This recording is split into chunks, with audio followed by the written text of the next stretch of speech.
I made a discovery this morning, Drew. Okay. And maybe, I don't know, maybe there's actually a lesson for the audience here. This isn't just me talking about myself as usual.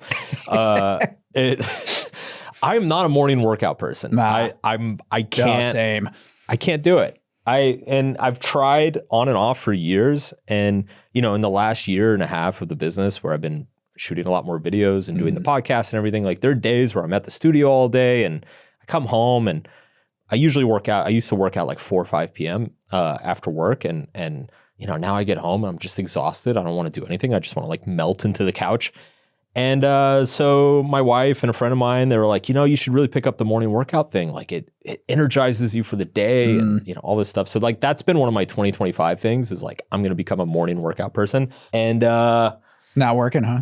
No, man, I was in the gym at like 6:45 this morning. I got 1 rep into my second set of deadlifts and I was like, fuck this shit, I'm going home.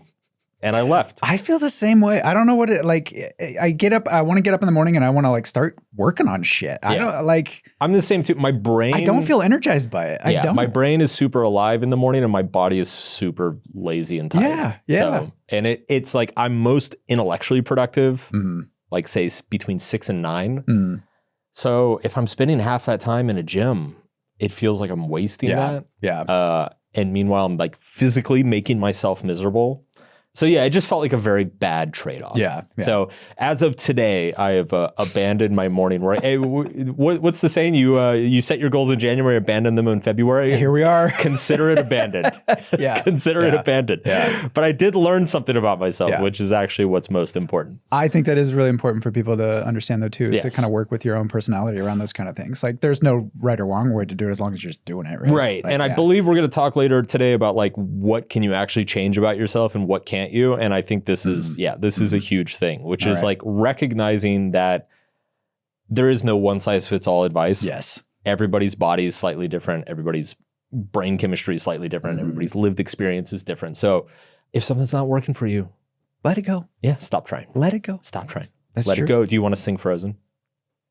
Let it go. Let it go. I haven't seen Frozen actually. I'm like, we should, you know, we've talked a little bit about doing a live podcast. We should do a live podcast musical. Oh, yeah. Hey, I'm for it. You could play some guitar. I'll sing. Give the people what they want. Yeah. Bro. Let's give the people what they want. Okay. It's the Subtle Art of Not Giving a Fuck podcast with your host, Mark Manson. All right. Well, what are we talking about? Something completely different. What are we doing? What are we doing here? That's not that different. No. Mark, the fuck of the week this week. Yes. Failure, specifically the fear of failure. Okay. You get a lot of questions What's around that like? this. Yeah. No, bullshit, Mark. We all fear failure in some way, and we're going to get into the nitty gritty of it here. You do get a lot of questions around this, though, and it is probably one of the most common fears. You know, if you got, I don't know, heights, spiders, failure, like they're all up there. Sure. Right? Death. Yeah. Sure. Yeah. What I did was I kind of went out and gathered. You've never really specifically address this. I mean, you have in like maybe a paragraph here and there in your writing, or you've had some questions. Yeah, I don't know what it is. We've never really like specifically addressed this, but you have written a lot around fear. You've written a lot around failure and how to deal with it. And so now we're going to marry the two, fear and failure. My initial take here, and this is probably why I haven't written a lot about it explicitly, is because it's not really the fear of failure. It's a fear of what the failure means. Yes. Right? So to some people, what the failure means is that they're going to be laughed at by others. For some people, what the failure means is that they're a loser and they're not worthy. Like they suck and they're never going to have a good opportunity in life. For some people, the failure means that they shouldn't have even tried, that there's no point to anything, right? So think of it this way. If you tried to do something very difficult in the privacy of your own home, in your bedroom, nobody's watching, there's no stakes involved, there's no judgment involved. You're just like trying a thing. Chances are you're not very afraid of failing at it. Like you're not really worried that you're going to screw it up. It's as soon as other people get involved that the fear starts to emerge. And that other people, it's both concretely, you know, it's like if people are watching, but also it's abstractly, right? It's like if you're trying to do something that is, you know, can be socially compared to others, right? It's like, okay, all your friends are really good at this thing.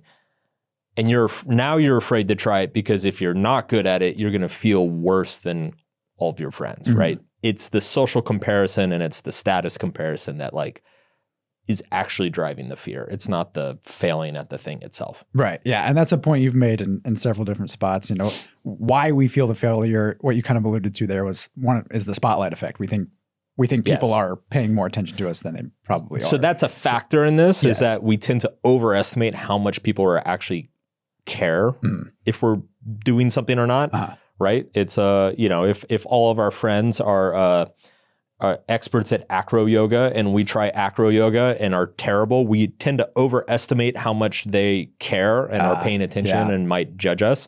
The interesting effect though is that generally people who are the better people are at something, the less they're going to judge you for trying. That's a little side note. What do you mean by that? Like, let's say you want to start your own business, right? Who are the people that are going to criticize you? It's the people who haven't done a fucking thing. The people who've actually started a business are going to be the ones who are like, yeah, you should totally start a business. It's really hard, but it's amazing. Here, let me give you some tips. Let me help you, right? It's like the bodybuilder at the gym is never the guy like insulting people because they can't pick up heavy weight. It's other people who can't pick up heavy weight who are insulting you. Because that bodybuilder has been there. He's been there before. Totally. He's like, oh, I know the struggle he's going through. Exactly. Right now. Yeah. Exactly. Yeah. And so they're not going to sit there and shit on you. Exactly. You had we're jumping ahead my little plans that I have. But ruining your plans, never Drew. Works anyway. I don't know why I make outlines for these, but you have this great quote that you posted recently is like, if you wouldn't take their advice, then fuck their criticism. Yes. This is kind of what you're getting at as well. Well, and I think, okay, so I guess this might get into one of the strategies to kind of alleviate the fear of failure is like, look, what is the social comparison driving that fear of failure? Like, what is the thing, like, look at the thing you're afraid to do. What is the social meaning behind that thing driving the fear? And then ask yourself, do you actually respect those people that you're afraid to fail in front of? Because in a lot of cases, people are not. Actually, it's the people you respect the least that you're afraid of embarrassing yourself in front of. And like, that makes no fucking sense whatsoever. Why would you be afraid to embarrass yourself in front of somebody that you don't respect their opinion in the first place? That's completely illogical. So that's like one kind of mental reframe that people can use to get a little bit more clarity around this. Yeah, if you want a less vulgar quote that you could attach to this to, I came across this in digging some of this up. There was this it used to be a famous evangelist. I don't know how famous he was, I guess, but an evangelist. So going kind of the other way here, Mark. His name was Dwight L. Moody. And a woman came up to him one time and she said, well, I don't really like the way you preach. And he said, well, I like my way of doing it better than your way of not doing it. So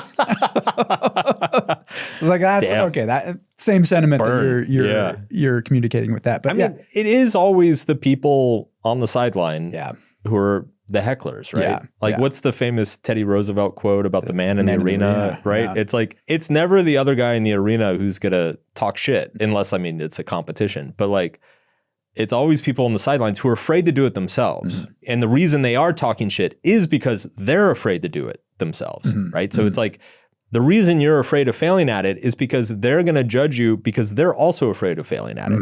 And so you get this weird like game theory thing where it's like, if just one person wasn't afraid to do it, then maybe nobody would be afraid to do it. Right.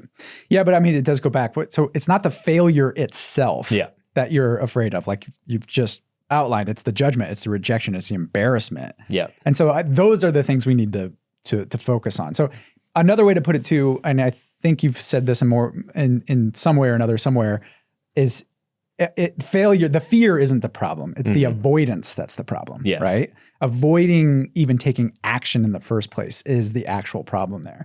So we've already jumped into this, but there is you can do all these different, you can try to reframe failure in a lot of different ways. And one of those, first of all, is the criticism part that you're talking about. You can reframe that as, oh, these people, it doesn't matter. Sure. A number of other reframes that you've brought up over the years though too, one of them being failure is necessary for growth. Yes. Another way to put that too, another way I've been thinking about this lately is you can't get good at something unless you suck at it first. Totally. Like you have to suck at it first. Right. You have to. Yes.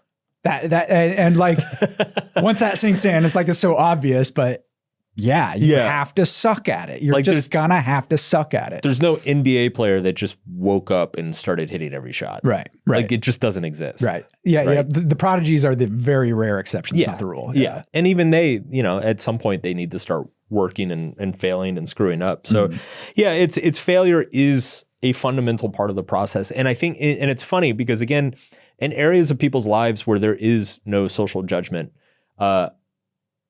they seem very comfortable with that. Like if you think about picking up a new hobby at home by yourself, again, there's no like sort of judgment or pressure to perform or anything. You just, and accept. So I'll give you an example. Like a really good friend of mine, a guy I grew up with, started renovating his own house. You'll appreciate this. And like, he's always been handy, but he didn't know shit about home construction. Right. And so he just started pulling up YouTube videos and going on online forums and asking questions and like buying the stuff. And he screwed a lot of stuff up. Yeah. But it's 3 years later and his home looks incredible. Right. And it's just that long process of like screwing things up, buying the wrong material, installing it the wrong way, uninstalling it, installing it again, watching the YouTube videos, trying again. And it's in the absence of that social judgment, there's no pressure to perform. There's no like fear of the fallout of like, oh, I installed my new water heater incorrectly. Like it's just, you just take it down and you install it again.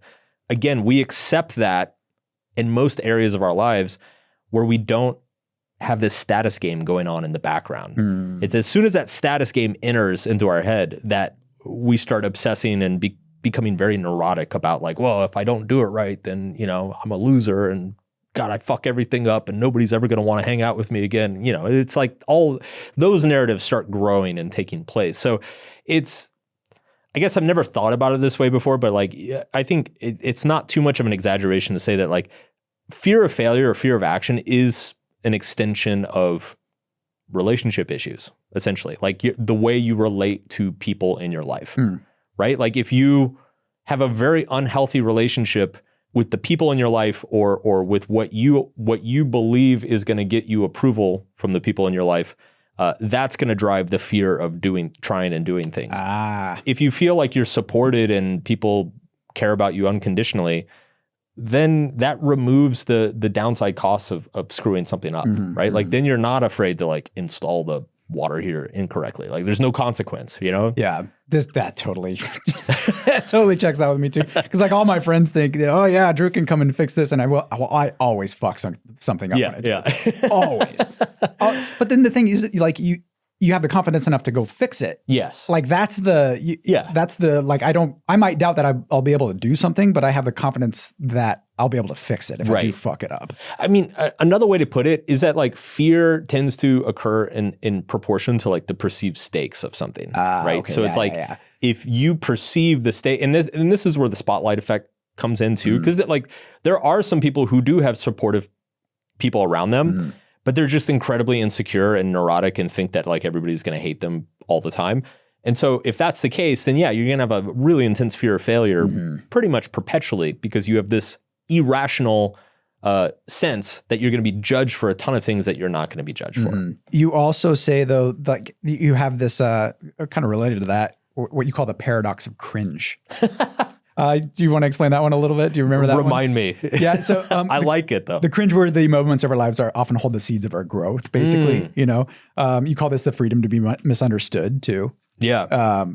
And this really hits home for me too with the podcast over this last year and kind of seeing like we go back and I look at those early episodes and Jesus, I cringe hard at that. But now I really do recognize, even after all these years of working with you and hearing these things, is that's the process. That we were willing to suck at it. Yes. And put it out there. And there were a lot of people who were like, what the fuck is this, guys? And I was like, oh, that's part of it. I remember if you cringe at your past self, you said this before, that's a good sign. Exactly. Like you should be cringing at your past self consistently because that is a signal that you have grown or gotten better at something. And it's interesting hearing you say that too, because it's like you've been in the business for a long time. And I think you've seen that externally. You've seen me go through it. Oh, I've intellectualized all of this. Yeah, totally. Absolutely. But it's now you're living it. Yeah. And it is a very different experience when you live it, right? It's like, because I've not watched our old podcast episodes, but I'm sure if I did, I would totally cringe and I'd be like, oh my God, it's like, what was I thinking? Oh, Jesus, that lighting, what the fuck? But at this point in my career, that's just been a constant of everything. Yeah. It is weird that like you want a certain amount of cringe in your life. Yeah. Yeah.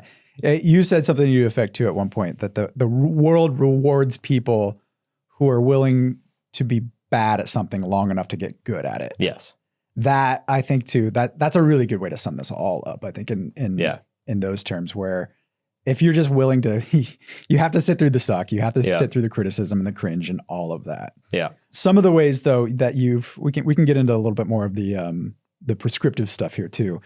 You wrote this article, it's called How to Conquer Your Biggest Fear. Mm-hmm. And you have these kind of 5 things, and we can go through as many of them as we want. These 5 kind of tactics you can use. One of them is exposure therapy. And I think this probably comes from like CBT and stuff like that, right? Where you gradually face what you fear. Yeah.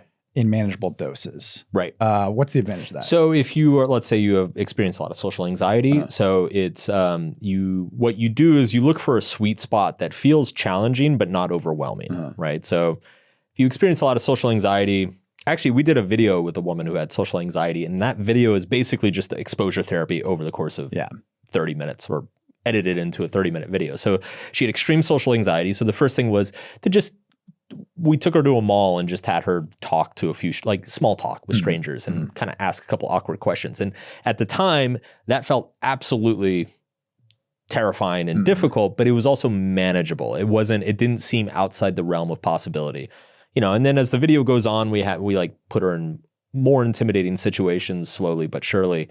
And then by the end of the video, she had to give an impromptu speech in front of 50 people and something that like was completely unimaginable to her when we had started shooting. And exposure therapy is basically just stair-stepping your fear. So if there's something that feels terrifying and overwhelming, just break it down into smaller parts and look for the smallest action that does feel challenging but not overwhelming, and it feels within the realm of possibility of your current ability. Yeah. Okay. There's another one too. It's kind of related as orthogonal exposure. Yeah, you call it, which is tackling related but different activities to shift your perspective. Yeah. So I mean, this one's a Mark Manson harebrained theory. I'm not aware of any research behind this, but it's just something I've noticed in my own life and with other people. Is like, if you can find something that is related to your big fear. So like, let's say your big fear is large social gatherings, right? Like being in a party or standing up and talking, giving a presentation or something. There are smaller adjacent things that you can do that can perhaps build a comfort that will then relate to that, right? So let's say you're really afraid of giving presentations at work and you freak out. Maybe you start looking up jokes to tell to a group of friends. Like that's a way to like, it's not the same thing, but it is orthogonal to the thing that you're afraid of. And so it builds some reps that are like related to it. Okay. Yeah, that makes sense. And that can be applied like if you're afraid to start a business, like, well, don't quit your job and like start a little side hustle, like sell something, one thing, like, yeah. So it's related to the exposure therapy, but it's like, it doesn't have to necessarily be the exact same thing. It can be like a separately kind of related thing. Okay. All right. Next one, altitude training. Push yourself slightly beyond your comfort zone to make the original challenge feel easier by comparison. So there's like and you talk about the Goldilocks zone of doing that too.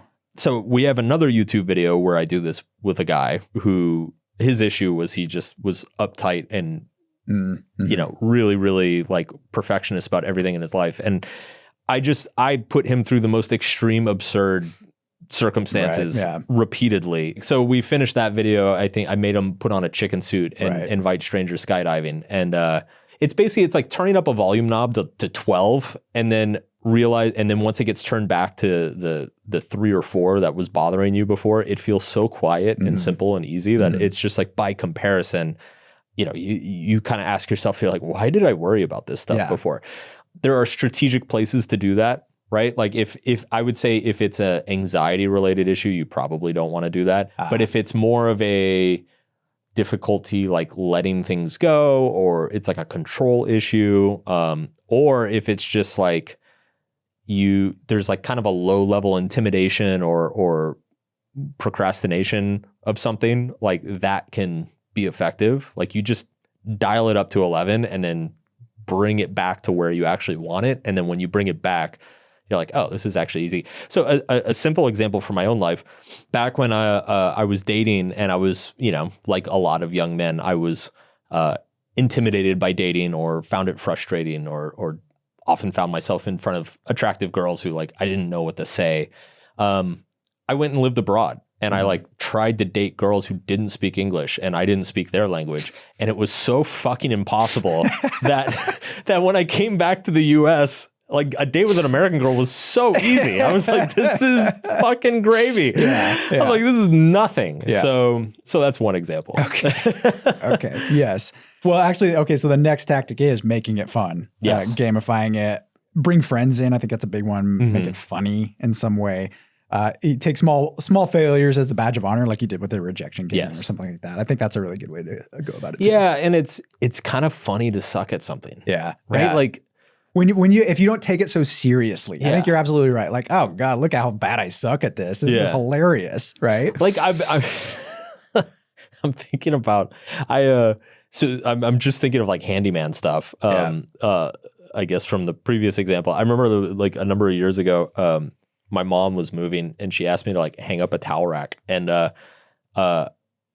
so I went and I did it I did such an awful job. Like I she's never asked you like again. mismeasured everything. Like the thing was crooked. It was so bad that I actually brought her in and we started laughing at it. I was like, you really should just hire somebody. Yeah. Like I'm useless. I'm absolutely useless. Okay, the last one, which might be a little more serious, would be to focus on identity formation, where you challenge beliefs like, I'm not good at X, which is like an identity thing. Like I'm just not good at this, or I'm not someone who does this. Some of this is like growth mindset, fixed mindset, right? Like I think a lot of people who struggle with fear of failure, it's because they see it as something that can't really be changed. Right? Like you mentioned earlier, the process of like failure is part of the process of growth. Well, you have to believe in the potential of growth to even accept that. So if you think that you're just never going to be good at something, then it makes sense that there's no upside to failing at it, right? You might as well just avoid it. So I do think a lot of that is growth mindset related. Just something that I developed in my early adult life, kind of being into all this stuff, is like I started to notice by my late 20s, I started to develop an identity as I am a person who does hard things. I am a person who is willing to fail and embarrass. Like I actually kind of wear as a badge of honor, like how difficult it is to offend or embarrass me. I hit that point somewhere maybe 10, 15 years ago. And once I hit that point, I started to become very proud of it, like almost consciously, because it's like, okay, that's a trait I want to keep. That's like a very valuable trait to have in life. And so let me like build some pride around that and put some of my identity into that, because that's going to pay off later, right? Like if there's something else that I'm afraid of or intimidated of down the road, I'm not going to be as scared to do it. Like anything else, like just the same way, feeling like nothing you do is ever going to succeed can become a piece of your identity. And that's a terrible thing to build an identity around. You can also build an identity around, I'm the type of person that will persevere through anything and figure it out, and I will grow and eventually succeed at it. And then of course, the next question people have is like, okay, well, how do I build that identity? Well, the only way to build an identity is to do things. Actually go do the things, right? So your brain is like anything else, which is it only believes something that it is perceived repeatedly. And if you haven't actually proven that you are willing to do difficult things and fail multiple times and weather rejection and embarrassment, your brain's not going to believe that that's who you are. Right. So you have to like earn it to a certain extent. So in many ways, like that's kind of like the last stage, I would say, of like kind of figuring this out. It is funny. I joked at the top of the show of like, oh, what does that feel like? Like, I honestly, you're not normal in this regard. no, like it's been a long time since I've really, because it's like even this show, right? Like, let's say this show bombs. Yeah, I'll feel bad for like 30 minutes. Yeah. Yeah. And then I'll immediately be like, okay, pull up the data. Like what did we do right? What did we do wrong? Like, give me a report on like what we could have done better. Right. Like that's just how I approach everything at this that's point. the biggest thing I've taken away from all of this too. This learning experience from that too is like, yeah, you're going to feel shitty about it. That's okay. On to the next one. Yeah. It's just, that's part of it. Yeah. And I think that's kind of like the key takeaway here is that the focus on the process over the outcome is really what you need to kind of reframe. Again, it goes back to that quote you said, life rewards those willing to be bad at something for long enough to get good at it. That's the whole process. Yes. It's not the outcome that matters. It's just, it's. And anytime, because your mind, your monkey brain will try to trick you and make you focus on any particular outcome. And like, again, another mental reframe, a tool that people can use is like anytime you find yourself kind of obsessing over one outcome, try to zoom out and see it as a larger process. I find that helps me all the time. It's like whether it's a video that bombs or a newsletter that I get a bunch of angry replies from, or a speaking gig that the audience is just not into it. It's easy to get caught up in like, oh my God, I fucked up. This is terrible. But then if you kind of zoom out and say, okay, but I'm going to learn a bunch of things from this, and that's going to make me better in the future. And actually in the long run, I'm going to benefit from this having happened. If you can consistently find that perspective, then yeah, you're golden. Yeah. So I'll end it with this. And I kind of already said this, but fear is not the enemy. It's the avoidance that's the enemy. Yes. What's the only thing we have to fear is fear itself? Was that Franklin Roosevelt? Yeah, that was Roosevelt. Yeah. Pretty sure. We got both Roosevelts in this episode. We are fucking killing it. All right. American Dynasty. America. All right. We'll be right back.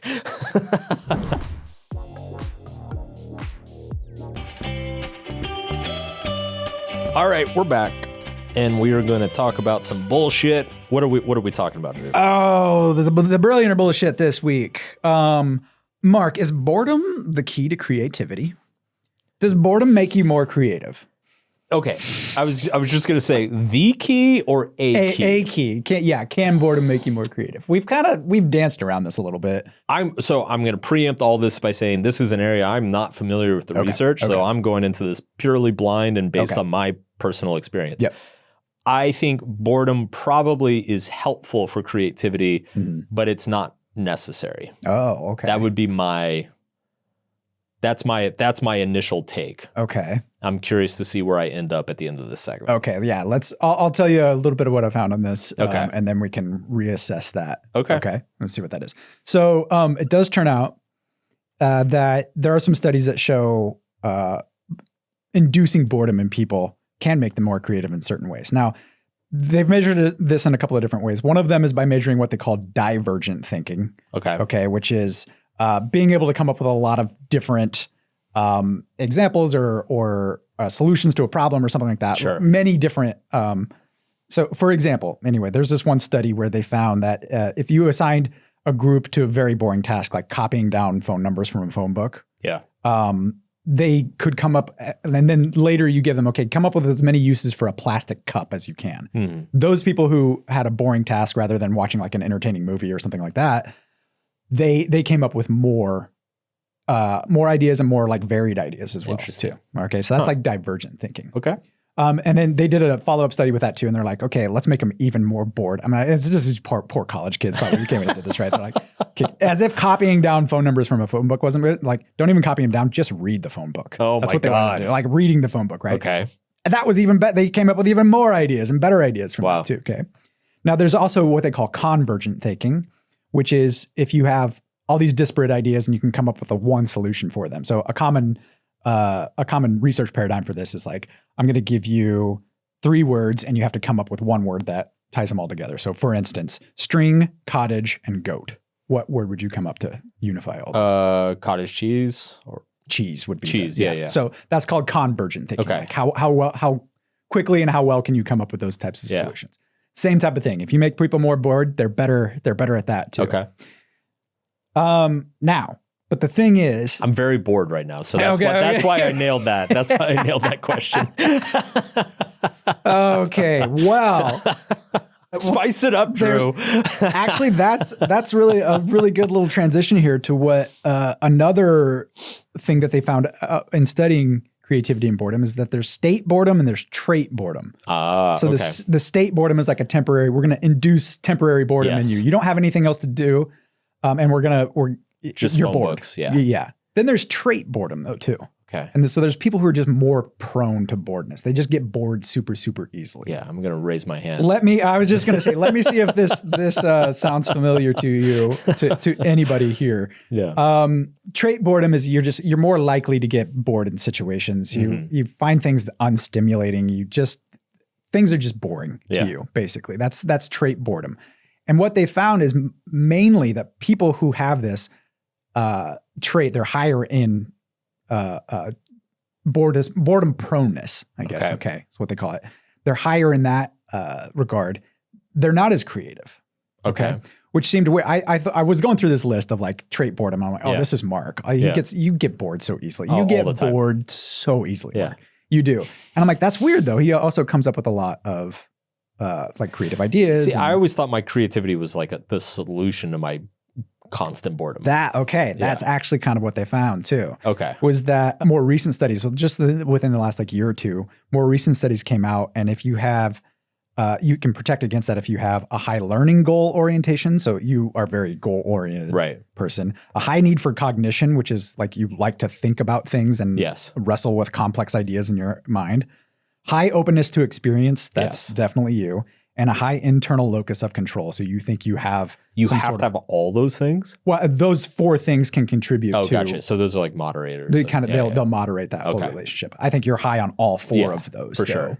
What they do find too is that if you do get bored during a creative activity, that can be destructive to your creative pursuits as well. See, I've always experienced it as I get desensitized to stuff quickly. Yeah. Like I actually am interested in tons of stuff, but then I get desensitized very, very quickly. I think this is where the fork in the road happens. It's you need that extra stimulation. Yeah. And so for some people, if they're just bored by things, then they're just impulsive. They they chase whatever novelty is right in front of them rather than being able to focus. I've done that. Yeah. You do have those tendencies as well. I've definitely seen that. Sure. But you've also been able to find like a creative channel for that. Yes. Part of creativity is kind of that renewal and that pursuit of novelty. Well, it is interesting. I mean, again, this is just subjectively speaking.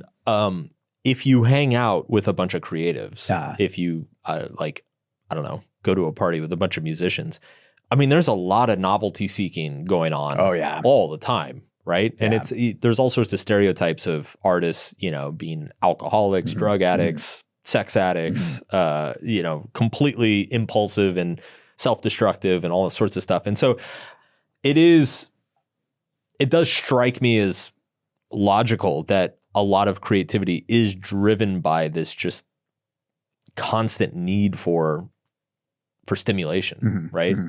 Yeah. Yeah. I mean, there's a novelty seeking about it too, but that in order to be creative, it has to be both novel and useful in a way. Yes. And I think that's kind of another one of those little forks in the road where can you make it useful as well? It's not just, am I just seeking novelty? Let's say somebody's bored listening to this right now. Okay. What can they do to be creative? Well, okay. Let's bring this home, Drew. Okay. All of our bored listeners, how can they be more creative? There are actually some tips you can take away from the research on this. If you are bored, it does create a motivation to seek stimulation. Yes. Just like you're talking about. And so you should embrace that. Be like, okay, I'm bored right now. What's in my environment that I can interact with? As long as it's not like a digiral distraction or something. So I was just going to say, I wanted to talk about this. Yeah. Yeah. So this is where it starts to get interesting. I'm sorry. I keep ragging on you. It's just ironic that this segment is about boredom. because I'm totally bored with it. Okay. No, but this is interesting because it makes me wonder, so there's a lot of criticism. If you look at like say people in the music industry or people in the film industry, like it's a very common criticism, and I think there's a lot of legs to it, that art has become less interesting over, say, the last 15, 20 years. Okay. The movies are not as good as there are not as many novel or interesting movies as there used to be. There's more quantity of music, but it is less innovative, and it's more repetitive and cookie cutter than it used to be.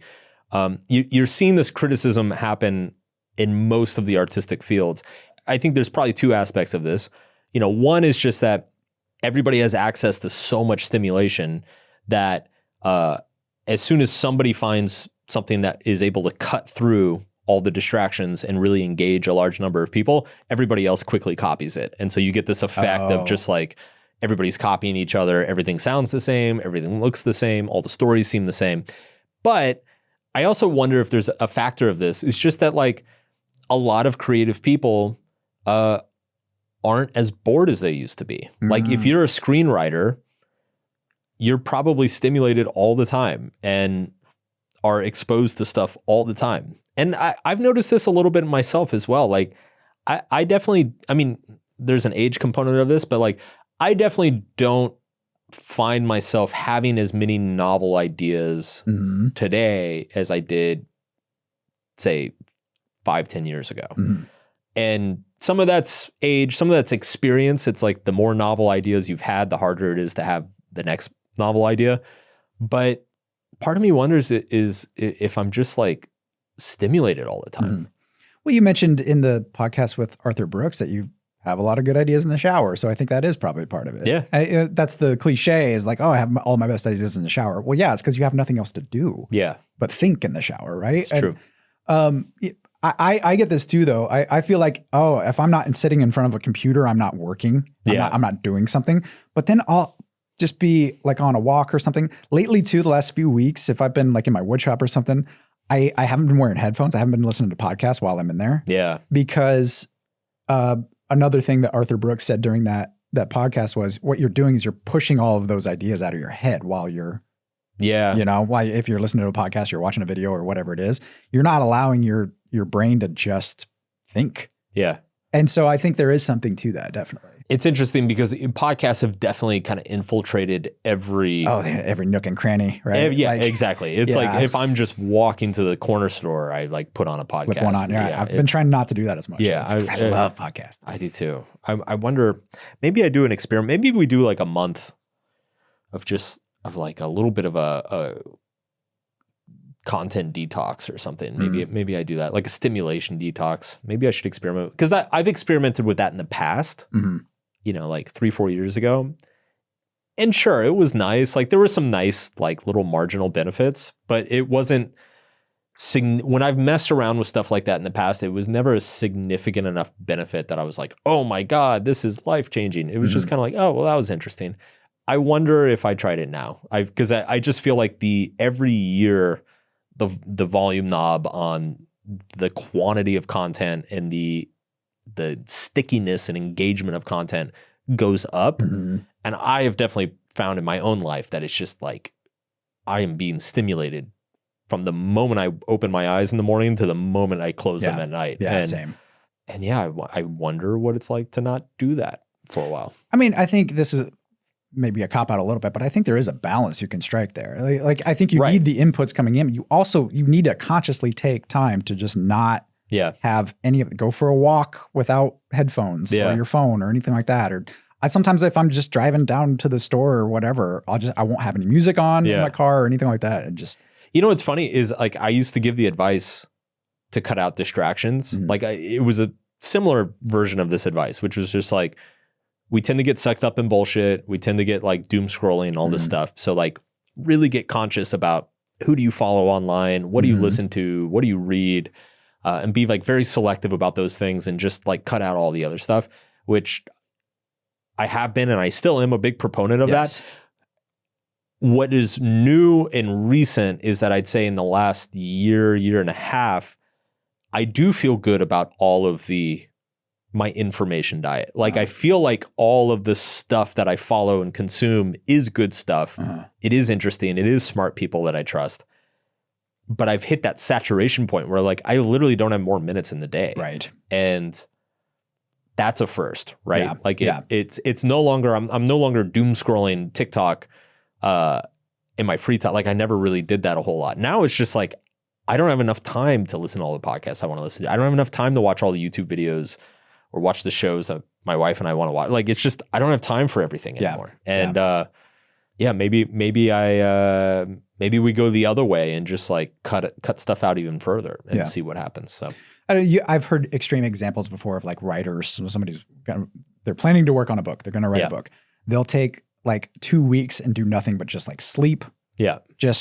They won't do anything. They won't write. They won't read. They won't do anything. They just like are just they bed rot basically, for 2 weeks. And then they go and they're just like, boom, they go. Yeah. So I've heard that's probably an extreme end. I don't think you have to go to those kind of lengths, but from the research, there are tips like engaging in mundane tasks before you do creative work. If you need to sit down for a while, like you need to bang out 2 hours of real hardcore creative work, like take 30 minutes and go clean the house or just do something really fucking boring, or allowing for those unstructured periods in your schedule where it's just, you're just thinking. Now I do some time boxing and stuff like that, which is superior to the way you do things as we've established.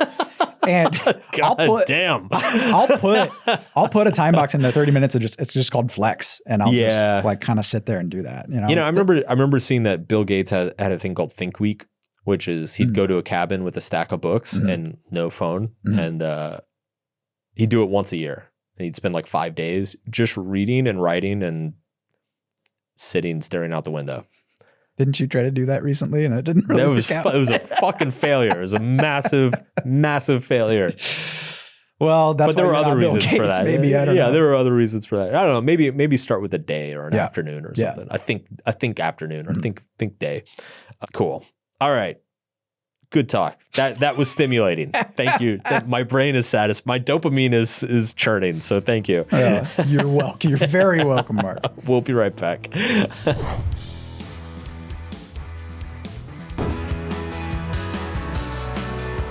All right, we're back. We have a listener question. Yes. What is the listener question? This one comes from Justin, and he asks, if life is all about a never-ending trading of problems, what are some of the best problems we can have, and what are some of the worst? You've talked about this a lot. Yeah. What are the good problems and the bad problems to have in life? Yeah. I think maybe we can give some examples and some general principles that we can derive from them. That's a great question. It really is. Yeah. I would say the thing that's coming to mind is that the higher quality problems, that your trade-offs are happening further up the ladder of, like, if you think of like Maslow's hierarchy of needs, right? Like a bad problem is you're having to make trade-offs between like, do I eat tonight or do I buy myself a jacket so I don't freeze to death? Like that's a terrible life problem to have, because that is relatively low on the hierarchy of needs. The good problems generally happen like very high up on the hierarchy of needs, right? So it's I would say the best problems are fundamentally like problems of trading your time for something, right? So it's like, do I want to trade my time to write another book, or do I want to trade my time to launch a podcast? Like both are going to be lucrative, both are going to have impact on a lot of people, both are going to be creatively engaging. Like that's a really fucking great problem. And that's something I stressed about last year. And it's like, it's a really good place to be. If you're stressed, if that's the biggest stressor in your life, like it's a really great problem to have. So I would say that the more your trade-offs involve like your identity, time, and aren't affecting any of your like lower rung needs, your physical, physiological, financial, and family are like all secure, you're doing pretty well. Right. Yeah. So like, for instance, you could have money problems. Yes. Again, like, how do I pay rent? Warren Buffett has money problems too. Like, where do I put these billions? Like exactly. That's one of those is clearly better than the other. Yes. Another one too, like if you're a capable a competent person and you can help others, figuring out where to put your time to help people, or your time, money, resources, whatever it is. That's a good problem to have. Totally. Those sorts of things where it's like, hey, I'm in a position where I have options. That's usually a better problem to have than not having options.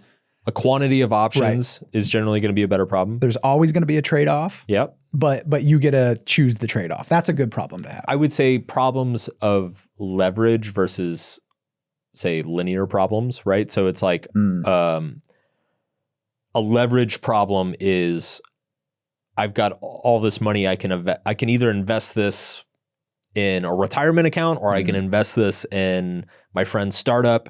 You know, like, what is the best use of that investment? Like, that's a very high quality problem. A trip to Mexico and you know, cocaine and hookers and all that. Yeah, exactly. Right. Yeah. Whereas when you're kind of like, again, on the lower rungs of the needs ladder, like you're tending to look at everything very linearly. Like, it's like, okay, I either have enough money to put gas in my car, or I have enough money to, you know, buy dinner for my family next week. And it's like, that's a trade-offs like that are it's hard to compound when you're like looking at things very in like a one-to-one basis like that. So yeah, I would say like looking at things that like making trade-offs that compound is like generally a very great place to be. Why is life just a never-ending series of problems? Because the question, it just assumes that, as we have here, that life is just a never-ending series of problems. One, a lot of us don't treat it like that. We think we're looking for the end goal where there are no problems anymore. And you've talked about that a lot. But why is that impossible to achieve? I just think that the human brain is like, if you imagine our software, it is hard coded in our software, our brain software, to pretty much be mildly dissatisfied in almost every circumstance. Like that's actually, evolutionarily speaking, like that's a good thing, right? Like if you ever got complacent for too long, you wouldn't do anything, right? Like it's the creature that is not complacent that's going to go do things that help it survive and procreate and provide for its family and its tribe. So it is like we've evolved like a constant mild dissatisfaction with everything. And also like, so I think it's a combination of two things is like, everything's a trade-off because resources, whether it's, you know, just food, money, attention, time, expertise, like all those things are finite. So because all resources are finite, there's a trade-off between everything. And then you combine that with the human propensity to the grass is always greener on the other side, of like overvaluing things that we don't have and undervaluing the things that we do. It's like the combination of those two traits or realities is you just end up with this like constant need to find a better trade-off. Like just it propels everybody forward in a way that they are never completely satisfied with the progress they've made. Right. And I think a slightly different way of looking at this too is that there are always options. Yes. They might be shitty options that are presented to you. But the goal is to find the less shitty one and then keep trading up the chain. Is kind of what you're saying. It reminds me of, do you remember the red paperclip thing from years ago, like 20 years ago? It was like an early internet thing. The red paperclip? You never heard about this? I don't. It's not ringing a It's bell. an incredible story. So I think it started in the early 2000s. So a guy posted on I think it was on Usenet, like the old internet forums. Oh, I do remember this. Yes. And he said, I have a red paperclip and I'm willing to trade it to somebody for something else. And it's, you know, and basically I want to see how high, like what I can eventually trade it into over a long enough period of time. Because the idea back then was like, it was still very novel, the fact that you could post something and interact with someone. Thousands or millions of people you never met could potentially read it. So he like leveraged that to say like, I have this red paperclip, I'm willing to trade it for something. And I think he traded that for like a pen. It was like a goofy like children's pen. And then he traded that for something. I think it was like a doorknob or something. And it was like there were months between all of these trades. So he would like post the thing, he would get, you know, hundreds and hundreds of offers. And then he would like look for the thing that he thought had the best long-term potential to trade for something else. Anyway, long story short, over the course of multiple years, this guy eventually traded up to a house and started a red paperclip, ended with a house. And I just feel like that's life, essentially, right? It's like every day, every moment, you're making some sort of trade-off. And that trade-off is either going to pay off for you in the long run or it's not. That trade-off is either going to compound for you. It's like a leverage, like there's some leverage behind it or there's not. And your job, or essentially like what personal growth is or self-improvement is like finding the good trade-offs throughout life and trying to get from your red paper clip to a house. Like that is the game, except instead of trading an object, you're trading your time, your knowledge, your energy. And you're starting where you are too. Yes. That's the important part too, I think. You start where you are. Yes. I remember this, like I was in my 20s and I was terrible at saving money. I couldn't save. I mean, I wasn't making any money for one. So it's impossible to, Yeah. So I remember what I did was I would go in and I would log on to my bank account every single day. I would take $1 and I would move it to my savings account. And I did this every single day for like a few months at a time. I'm like, this isn't going to make me rich. I know it's not, but I'm developing that habit. Yeah. And I started where I was, and it's kind of like, I got a paper clip. This is where I'm starting. Yep. So yeah.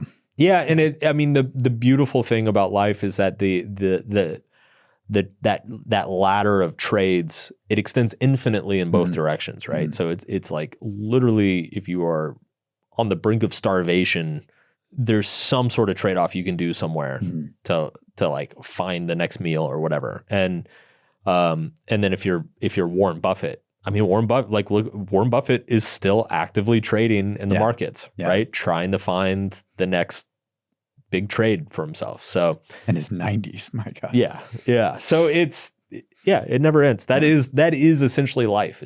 It's the game of trade-offs. Yeah. What's the wisdom for the week? Okay, Mark, wisdom of the week. This one's a little different, okay? Okay. I heard a joke over the weekend. Okay. And it's probably my new favorite joke. Oh, wow. All right. Okay. If you have kids, turn it off now. Okay. If the kids are listening. You've been warned. Okay. What's the last thing you want to hear when you're giving Willie Nelson a blowjob? My God, what? I'm not Willie Nelson.